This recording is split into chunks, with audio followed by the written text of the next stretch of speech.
Quote, "The Holy Mass is a prayer itself, even the highest prayer that exists.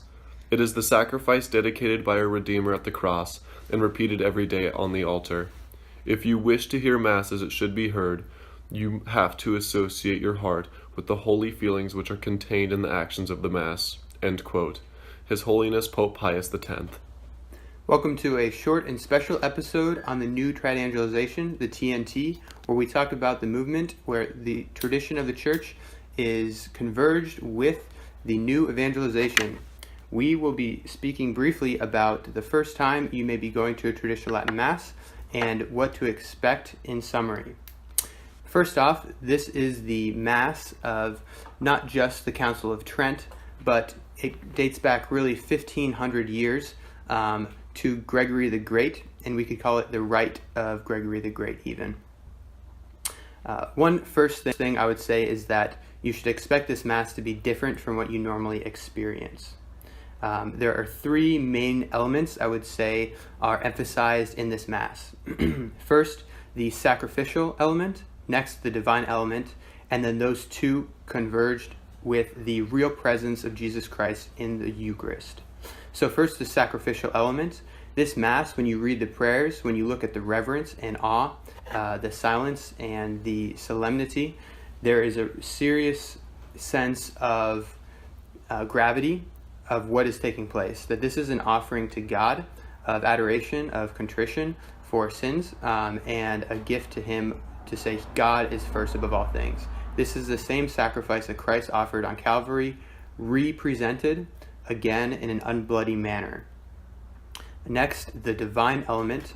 We truly believe that that this is a lifting up to basically be touching the divine, touching heaven. That's why we also say this is the Mass of the angels. There's a real sense that this is supernatural, and when you read the prayers again, there's a real sense we are speaking directly to the divine. And so then these two, the sacrificial and divine elements, come together in the real presence of Jesus Christ in the Eucharist. We revere this the Eucharist as the manifest reality of Christ present with us here below, that connects us to God who is in heaven and here with us. So that would be the theology of it, but how do you go to it? What does it sound like? What is the experience?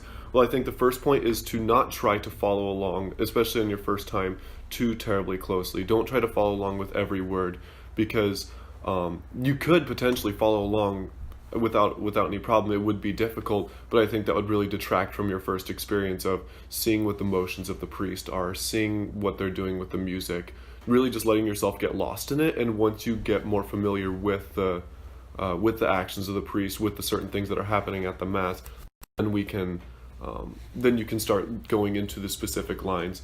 And so within that, I think there are some certain dispositions that go within that. So that brings me to my second point.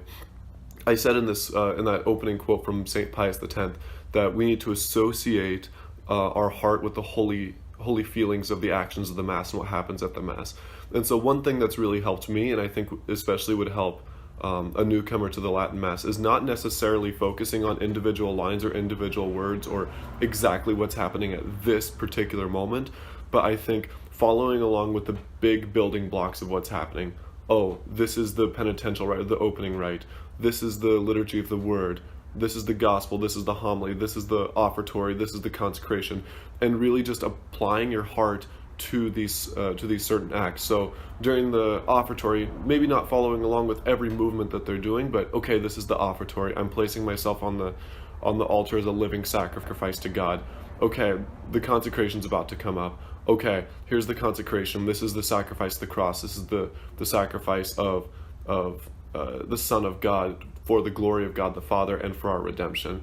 And so just having an awareness of the basic building blocks of the Mass is a lot more helpful than going in with the idea that you're going to be able to follow along perfectly. So I would say look at the big building blocks, not necessarily the micro parts. With having that in mind, knowing that this is true active participation when we really unite our hearts first and foremost to God in offering that sacrifice, don't feel judged by other people around or feel out of place because you don't know exactly when to sit, stand, kneel, all of that, because again, the true active participation is what's going on in the interior, and if you emphasize that, then hopefully that will it will just kind of make sense why the things are the way they are in the Mass, why the priest is acting in certain ways, why you are reverent in this or that manner.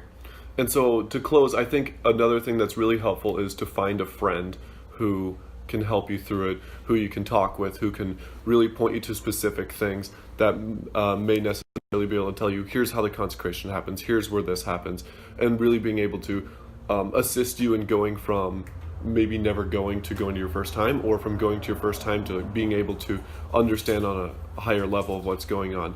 But yeah, find a friend. But I think Kevin hit the biggest point, is having this interior participation and uniting your heart with the holy feelings of the Mass, and uniting your heart with the sacrifice of the cross. This is Kevin and Jacob with the new Triangulation.